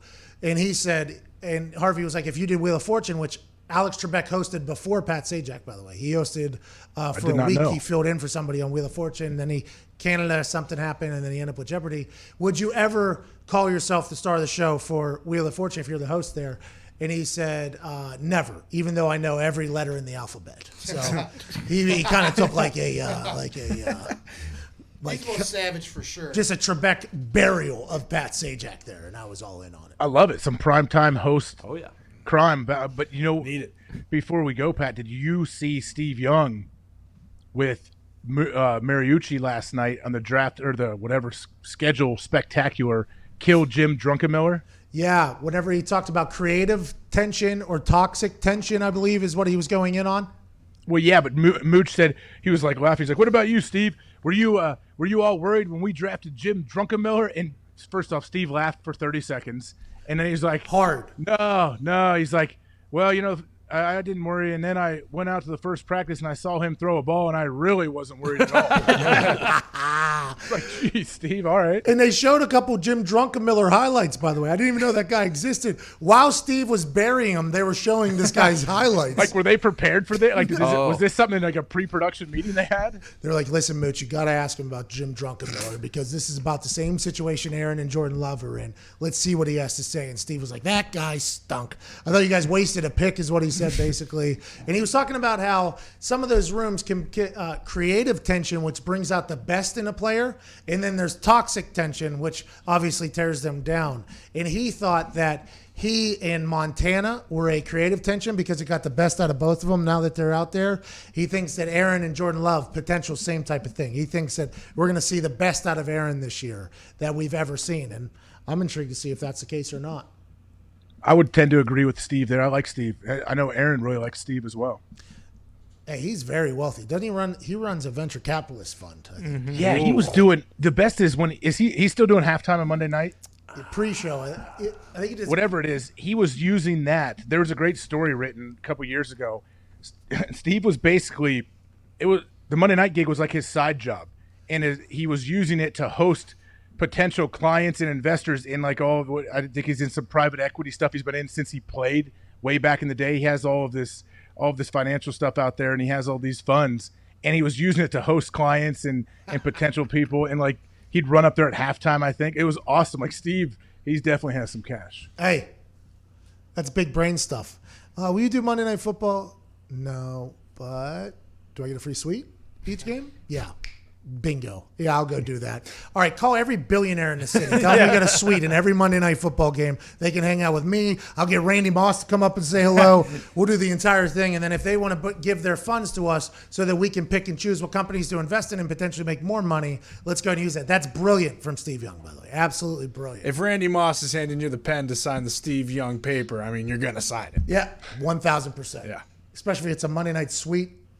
Yeah. I'd bring Randy, and back when Ray Lewis was on the Monday night crew doing the pregame or halftime, I'd bring Ray Maybe and not Randy. Ray. They'd be holding the contract and like really pressure him into signing that night. Oh yeah, Keep Ray going- will keep going with apply the some dance. pressure because he'll do some things. No, by the way, I will not let that go. The way I didn't hear him. The way they PR'd that entire situation with Ray at the Super Bowl and the suit and everything was very stupid. They should have let him answer questions. He was found innocent. He went to actual trial and was found absolutely innocent, no wrongdoing. Yeah. Yeah, sure. All right. Come on, Tom. Actually, Ray will never come on the show. I don't know why I went to bat for him like that. But Why would he not found- come on? He was found innocent, though. Ray would come on. Why do you think he wouldn't come on the show? He's pretty. I mean, he's pretty big time. He's on Who's he work for? Showtime. Fox now? On his suit. He works for God, but Take it easy. He's never going to come on because of that right there. Come on, Connor. I mean, no, not me. You Not don't- me. you It don't- was Nick you said too. that. You What don't are you want talking him about? I on said he here. works for God. He loves God. That's why. Ray Lewis will come on and say, "Hey Pat, cool glasses." I'd say, "Thanks, Cool glasses. Thanks bro." He's from Shady Rays. ShadyRays.com. Code McAfee25. 25% off. A pair of sunglasses or blue glasses. So whenever you're looking at a computer or an iPhone or an iPad or any technology device, you keep your eyes. They used to say eat carrots. Now they say put these sons of bitches on and your eyes will be good for the long haul. They got a great selection. Good company, independent, not corporate, greedy fat cats. ShadyRays.com, McAfee 25% off. Now it's time for a newer segment on this show. We have an intern. His name's Emmett, and he reads through the minutes so we can recap the last hour and 30 minutes of what we talked about instead of the normal, which is go outside and forget everything that was said. Oh, it. Oh no, such a Emmett. There we go. We started out talking Emmett. about some Cool Shady glasses. Rays. Cool glasses. Cool glasses, Emmett. glasses. Cool glasses. Cool glasses, Emmett. Emmett. Shady Rays. What about mine?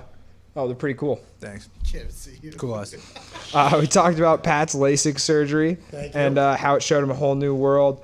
Talked about AJ Hawk indeed can read. That is me, first and last name. Thank you. Mike Can read. Glennon is a Jaguar and a Skycam and a cool dude.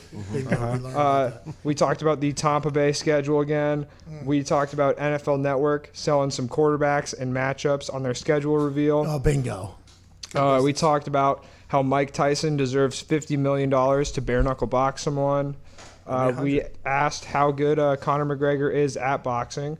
Talked about Peyton Manning and Tiger Woods versus Tom Brady and Phil. The shit talking could be legendary there. Oh, could be. Yeah. Could be. Also could potential. be.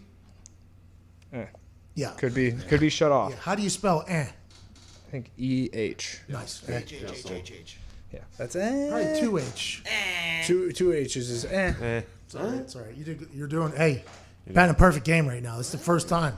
I haven't seen one single Emmett's Air go up on the board yet. Nope, not yet. We got UFC coming up. We talked about that. UFC going on in Florida. The headliners are beasts. There are a lot of Americans due to the travel restrictions. Oh, okay. Jeremy Stevens missed weight. Talking about weight, Marshall Yonda weighs less than Pat currently. Oh, easy. Body shaming in the middle of Emmett's minutes. What time is it? That was from you. Okay. All right. And then Sure sounds like he it's coming out of also your mouth right there. he also would do great in Monday Night Football. It's hard to separate, Emmett's opinions from Emmett's minutes because Yeah. they're starting to become, They're blending. which is, by the way, I like that. I'm just letting you know. Just let me know when you're both going to body shame. I'm waiting for him to turn Emmett's minions. and start taking real shots at people in here. That's what Nick wants. Don't do it. You're a positive kid. He's a negative kid. Yeah, I'm a happy guy. Let's go with. Heard of it, Nick? Happy guy Emmett. We'll see. We talked about why big guys get small and small guys get big after they leave the NFL. That was interesting. We talked about Eddie Lacy and his quick feet. We talked about NFL weight cuts during the week. I didn't know Thursdays were so miserable for everyone. Thursday mornings. Wednesday nights are bad. Wednesday night. Yeah. Oh, is it? We talked about how Pat got an offer to do something somewhere. We're going to stay tuned to figure out what that is. Bingo. Because we already gave it away once. Don't give it away again. Good idea. Well said. We talked about how Pat is going to nap and watch UFC this weekend. We talked about how he doesn't want to be emotionally invested in the fighters and how everyone has a story. We talked about NFL players being role models by default. You can never please everybody. And the Colts moved from a Christian rock singer to Pat as part. That's maybe your best one yet. Yeah, that's a real deep dive there that I completely forgot we talked about. Our boy Mitt. That's what it's called too, by the way, Christian rock. I called it Jesus Rock. Same That's what it is. Same thing. Well, I went with the first name. They went with the last name. Who's a little closer to who? Huh? We talked about how you lost 13 pounds in a week after jumping into the canal. Jeez. All right. That's going up. That's going up. All right. Thank you so much for watching on this Friday, mate. It's alleged. Error. Please, couple big errors back there. Error. I mean, that's +2. Yeah. Happy kid, huh? Yeah. 8.5. All right, E6. Emmett, we'll give it another go on Monday whenever you're back for the show. I hope everybody has an incredible weekend. Thank you all for watching and listening, wherever you may be. AJ, you're the greatest, pal. Thanks, guys. Appreciate the good work. Hey, we all just got one thing to say whenever we put on our cleats, and that is click, clack! The greatest sports talk show on the internet from 1 to 2 Eastern Standard Time. So come on down for a mental vacation with the boys on YouTube Live. It's McAfee and Hunk. It's McAfee and Hunk Sports Talk. AJ used to tackle quarterbacks, and he's a Rust Belt kind of guy. That's the punter of the decade for the 2010s. Kicking piss missiles to the sky. It's McAfee and Hawk Sports Talk. It's McAfee and Hawk Sports Talk. Audio.